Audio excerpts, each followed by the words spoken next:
He'd always hated the small, cold room, the low bed, the harsh shower. Now, here, in this new life of his, where he had free rein to choose just about everything, he picked every element of his life to be the exact opposite of what it once was. The cold blue room was now a vibrant, warm red, soft blankets and pillows in every corner. The low bed was now almost at the ceiling, the top bunk had a tent covering, and he felt safe.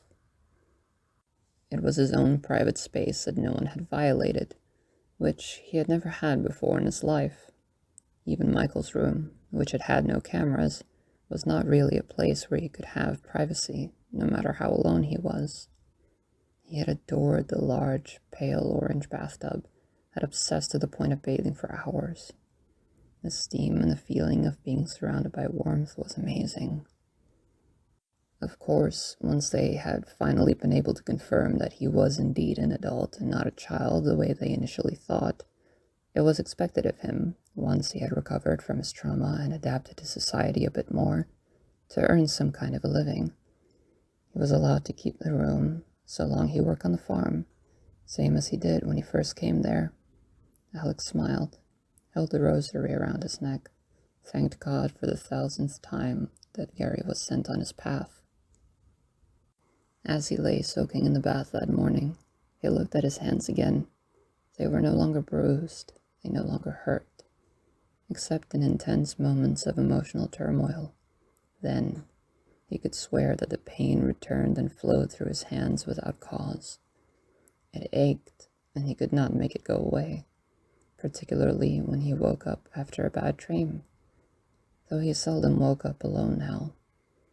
Michael had been nowhere to be found, but they were able to save Crysta. Things had not immediately gone smoothly in his social interactions when he returned to the farm. He needed to find ways to make peace with what had changed in his mind in those last few days when he was still in the community. At first, he felt that he was still alone, but soon came to realize that the outside world offered endless opportunities for socializing, for finding new people, and that was, after his mental break, what he needed more than anything.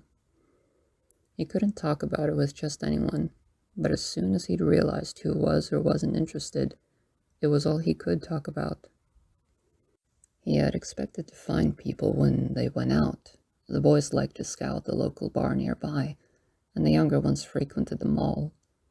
And though he did, he found it was more common for people who already lived at or near the farm to take an interest.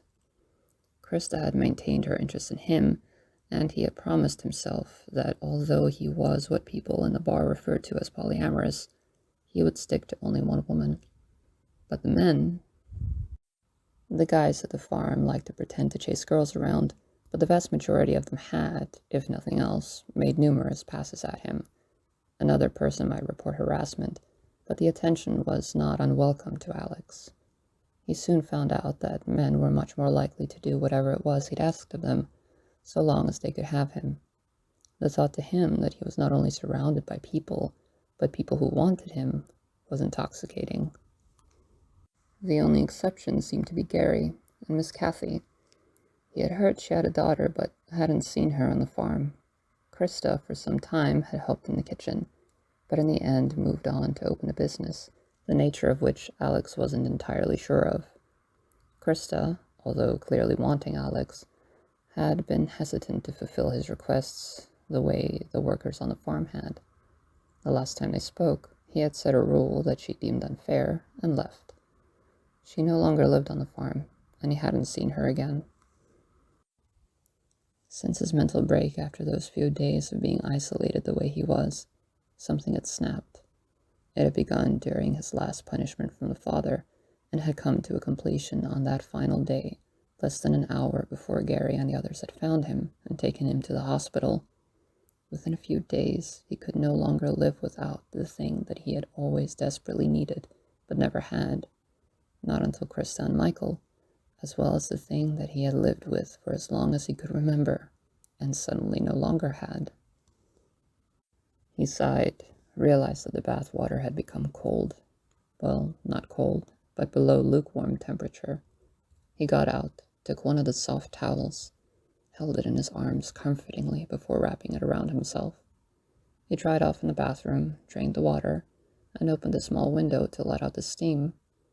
When he stepped back into his own room, Crysta was waiting for him. He wasn't sure how to react to seeing her there. The last time they had spoken, he had felt angry with her, but since then he'd come to the conclusion that, as much as he had a right to decide not to be with her, she had that same right to refuse him and his requests. "Hello," was all he said, not wanting to say something he'd regret. "Hi," she said back. He went over to his closet and grabbed the clothes he had set aside for the day. It was his day off, and the boys were going to the bar. Then later that evening he had plans with one of them to come back home alone with him. "I've been thinking about what you said," she told him. "Oh?" "At first, I was angry with you," she said. Why did that sound familiar, he thought. But then I realized that, in reality, this is perfect for me. "If that's the case, then why did it take you until now to realize it?" he asked, frustrated. "Aren't you glad? I'm giving you good news," she insisted. "It's not good news if I don't know why," he said, starting to get dressed. "Because if I don't know that there's a good reason, you could change your mind again at any time. You did previously." I didn't know about the father until then. Gary had pulled me aside, told me about how you grew up, and what you did to yourself on that day. Alex realized what he had suspected all along was true, that the father had singled him out, had punished him differently and more harshly than the rest. He clenched his teeth. But now, I just want to be who I was before again. I don't want the things that were always the same, that I just didn't know about, to stop me. I see. That makes a lot of sense. But is this who you really are? Is this really something you even enjoy? He asked, skeptically. "I don't want to force you into things just so that you can sleep next to me," he said. "Alex, it was never about that," she sighed. "Just come here," she insisted, though he was still hesitant. She grabbed him by the wrist, twisted his body around to pull him closer. Alex winced in pain, felt the unnecessary resentment and anger fade away and be replaced by heavenly ecstasy, as the woman he'd loved since early childhood leered over him with beautiful, evil eyes. "You have your rules," he heard her say. "I don't sleep next to you unless I hurt you." The pain in his wrist was more intense now. "And now I have my own rules, understand?" He nodded quickly, starting to pant and losing concentration, hoping that the list wouldn't be too long so that he'd remember it all. "Good. The first rule is that from now on you refer to me as your mistress," she insisted. He nodded, and her grip tightened again. He let out a small cry. "My only other rule is that if I see you with another woman, I will never speak to you again. I know about the men. You can have as many as you want. You can even have another woman if you like, but I don't want to see her. Do you understand?" She let go of his arm and he fell, all the blood rushing to his hand and causing that wonderful feeling that made his toes curl in pure bliss. She let him writhe in it for a few moments before pulling him up by his shirt. She'd gotten stronger, he noted.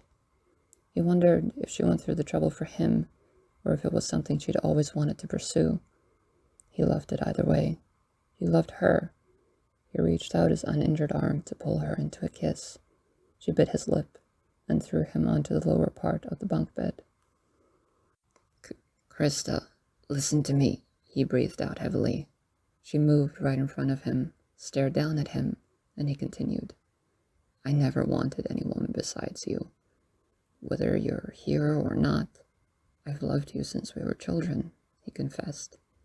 Her gaze did not soften, and he loved her the more for that. "There are no other women, and I promise you there never will be," he finished. She smiled, sadistically. "You're going out today, right? How much time do we have?"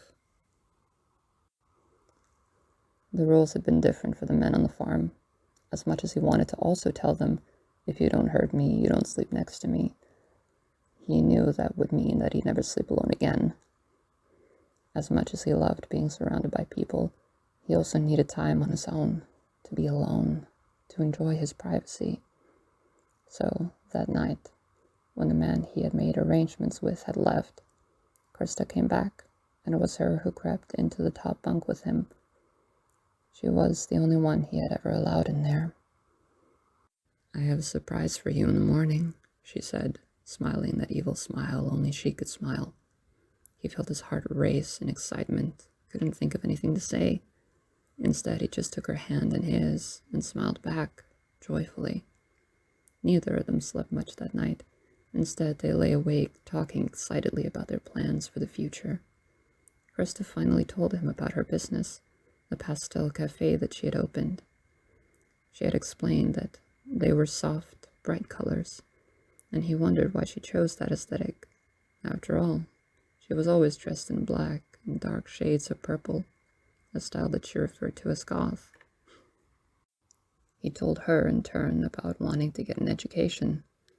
There was a woman who had taught him to read and write as a child, but none of the people within the community, at least the children, had ever had any formal schooling.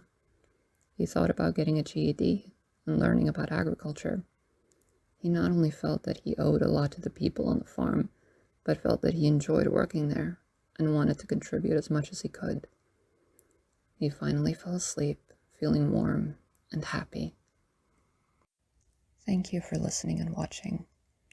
All links and references are in the description below.